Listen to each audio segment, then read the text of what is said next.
2 seconds. The step back for the win. Got it!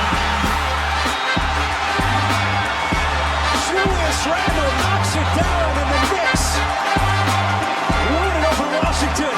All right, everyone, this is Tim, the Online Big Blue, bringing you the best in New York Knicks sports talk and entertainment. The Knicks made the Reddish trade. Cam Reddish to the Knicks. Cam Reddish to the Knicks. Cam Reddish, Solomon Hill, and a second-round pick via Brooklyn to the Knicks for Kevin Knox. And a first-round protected pick from the Hornets. Protection on the Charlotte pick is 18, top 18 this year, top 16 in 2023, top 14 in 2024-25. So, I mean, it's a good deal. It's an interesting deal for this team. Kevin Knox was not going to be a part of this organization, was not going to be a part of this renaissance of the Knicks. Cam could potentially be a building block. He had much of his last season wiped out due to injuries, but he averaged 11.9. But he's averaging 11.9 this year, while shooting 40% from the floor and 3.7% for three. His ability right now in Atlanta this season has been more on the defensive end, which is something that we need. We need some wing help a little bit for the Knicks on the defensive end, but he has the explosiveness and the scoreability. I like to call it. He's got the scoreability. He could be our Vinnie Johnson microwave from the old Detroit Piston days. He could be microwave point 2. How come we haven't come up with something better than a microwave? How many years? Like, the microwave's been around since like the 50s. We haven't come anything better since the damn microwave. But you know what? He's going to be a nice fit. He is. Of course, he's reuniting with his fellow Duke alum, RJ Barrett. Cam only played 13 games that season at Duke. So you know what? I mean, it's an interesting fit. His cap hit number, if you want to look at that from the Knicks' perspective, is $4.7 million this season, $5.9 next year in 2023. The Knicks, of course, will have their restriction. He'll be a restricted free agent for the Knicks. So it's interesting. It's a good fit. It's a good trade. I think it's a good trade for both teams. He's going to be looking for a big contract, that is Reddish, probably in the next season or two. Is he going to get it? Let's see what happens in reference to injuries, and let's see how he plays. You know, and it was also a good thing for Atlanta because they had a lot of wing depth in Atlanta. So I mean, it's you're moving on. You're potentially finding something in Knox. The Knicks are getting something that, you know, you're building it with the nucleus of Julius Randle, RJ Barrett.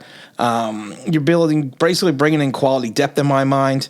You got Emmanuel Quickly, Obi Toppin, Mitchell Robinson. You're building a core. You're building a group of young, solid veterans. I still, like I said, I do think he's going to come strictly off the bench for the Knicks in the beginning. And I think he will be that helpful defensive stopper at times. You know, he could potentially be the Frank Ntilikina, coming in and putting down the stop, laying down the hurt when needed. He's just got to stay on the court. And I think that's going to be his biggest issue. He's got to stay on the court. If he can't stay healthy and he can't be that piece that the Knicks need, it's going to be a wasted trade. But it's like I said, it's a low-value wasted trade because in my mind, Knox was never going to be a part of this organization. All you're really giving up is the first-round draft choice. And it's going to be a late-round first-round draft choice. And who knows? Maybe Zion's looking at this with the Pelicans and saying, maybe I need to get my ass over to New York as soon as possible.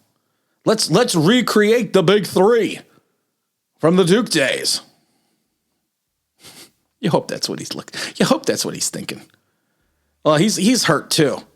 And you know, this kind of leads, I was going to do a video today anyways, because I was been pointing this out the last couple weeks that I would like to see the offense flow more through RJ Barrett than Julius Randle. And trust me, I am a big Randle fan. Big Randle fan. But it's the back-to-back 30-point games from Barrett that you kind of look at and say, he's got that potential. He's got that swagger. He just needs to be the facilitator. He needs to be in charge. He needs to be large and in charge. But like I said, if you're looking at this from a perspective for both teams, it's a good fit. If Cam can stay healthy, it's a guy that's going to come off the bench and really provide a spark, not only potentially offensively, but defensively. It's going to show that the Knicks are willing to make a trade, but they're making a trade. What I like the fact is they're making a trade for youth. Now, yes, Cam is going to, like I said, Cam is eligible for a contract extension this summer. He's still on his 4-year, $19.3 million rookie contract, but that expires in 2022-23 at the end of the 2022-2023 season. Like I said, he's a restricted free agent. But like I said, it's gonna be interesting. And people have to remember also he underwent a non-surgical procedure back in March for a lingering Achilles injury that he missed some time this season, and with an ankle injury as well. So, like I said, he's not coming here without his warts, but I think the upside, and I think this is showing the Knicks upside now is to go out and find young talent that is not going to be, it's not going to hinder your progress vis-a-vis the draft. And, the Knicks, the old Knicks would be going out and acquiring over-the-hill veterans. They would. Like I said, we've seen it a million times before. They would be requiring over-the-hill veterans that, do not provide anything for the Knicks for a period of time. Now, does this fix the point guard problem? No, we still have a point guard problem. This does not alleviate the point guard issue. I'm gonna keep saying that for till hell and high water. But like I said, the Knicks were looking for a two-way player.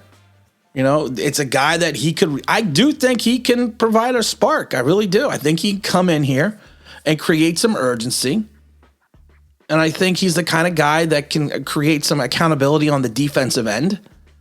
And I think he's a guy that, like I said, if he's got his ailments behind him and he's physically able, he could slide into more of a he's going to be a heavy rotation player, but he could see some serious minutes if he's the Cam Reddish that people think that the potential that he had is there when he came out of Duke. And I actually do think it's there.